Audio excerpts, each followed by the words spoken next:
फरमाया इज़ा कुन्त फीहिम फ़अक़मत लहुमुस्सलात।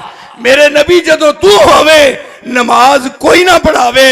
ओए कल 12 रबीउल अव्वल नू अज ना ओए 12 रबीउल अव्वल नू केड़ी मसीते नमाज पढ़ाई है या जी? मैं तो तरले लै छड़े ने मैनू भी लै चलो नाल। रसूलुल्लाह कोलों पुछिए आड़ा कहंदे ने मैं इस अकीदे दा नहीं। आपने फरमाया सी लो मैं अपने कोलों सवाल करना। रसूलुल्लाह ने अपनी कबर नू रोदा आख्या ही नहीं है? क्यों जी रोदा आख्या नहीं? साडे मौलवी शेरा में तो तुसीं झूमदे हो हैं? रोदा किया ही नहीं।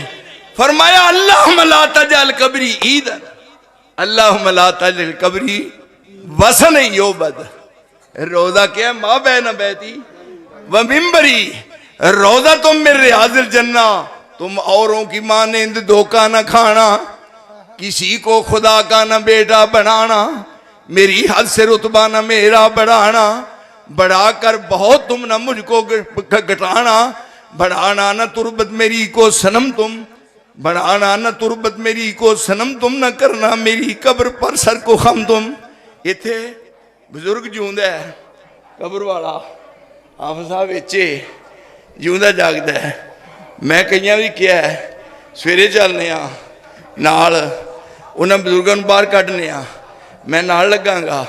अल्लाह की कसमें बाहर कढ़ के हरे रंग की गाची नाल साबण नाल नवावांगा, उन्होंने पैरों दी अड्डियां कूचांगा, फिर उन्होंने बेहतरीन किस्म का सूट बोसकी का पाँगा और चूरी घ्यो देसी विच मूँह च पाँगा और कहांगा कि बजुर्गो आ साडे नाल इन्हां दा झगड़ा है तो झगड़ा तो मुका जाओ।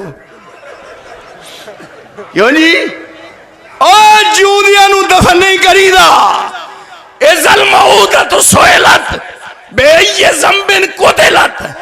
ओए जूदियां नू दफन नहीं करीदा ते जिन्हां नू दफन कर लईए फिर ओनू जिंदा नहीं समझीदा। ओए आ कीदा एक नौजवान है फौत हो गया है, ओदी बीवी जवान है, मसला है कि सती दिन आउंदे ने जुमेरात नू,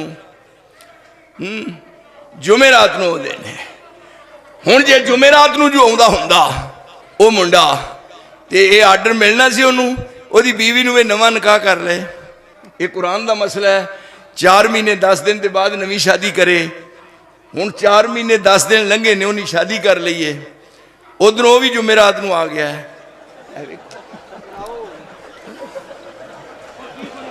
और इत्थे ही हाफिज़ अब्दुल बासित साहब जदों वुज़ू का जदों नमाज जनाजा पढ़ लीए तो आउण लगे ने 17 कर्मां दे आई तेरा अकीदा एवें रौला पाया ही आका दियां नातां पढ़ना है की करना है की आ पल्ले कोई शह है ही। 17 कदमां ते आए कह रहा है खलो जाओ, मुर्दा मगर दौड़िया होंदा है। ये हुण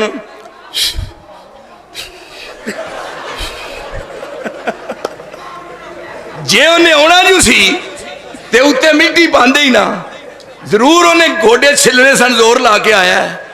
हुण मुंडा आया सती दिनी आउंदियां नू 2-4 महीने तो बाद उन्हें शादी कर ली है। दरवाजे नू दस्तक दी है, वो घर दी वेदी है कौन है वेखा पुछदी है, कहंदा एक बंदा है मुछा गां वेख के कहंदी है इस तरह आदि ये भी घर वाला है। दरवाजा खुल गया।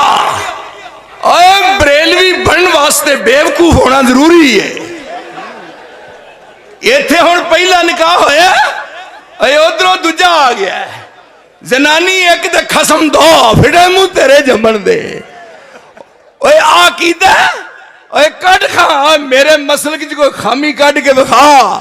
ओ मैं मसल को मन्निया सारे जमीन ते बने अहले राय ने बनाए मजलिस से शूरज बने, पर मेरा मसल को है जेड़ा रब्बे जुल जलाल ने मुहम्मद दे दिल ते नाज़िल फरमाया। नारा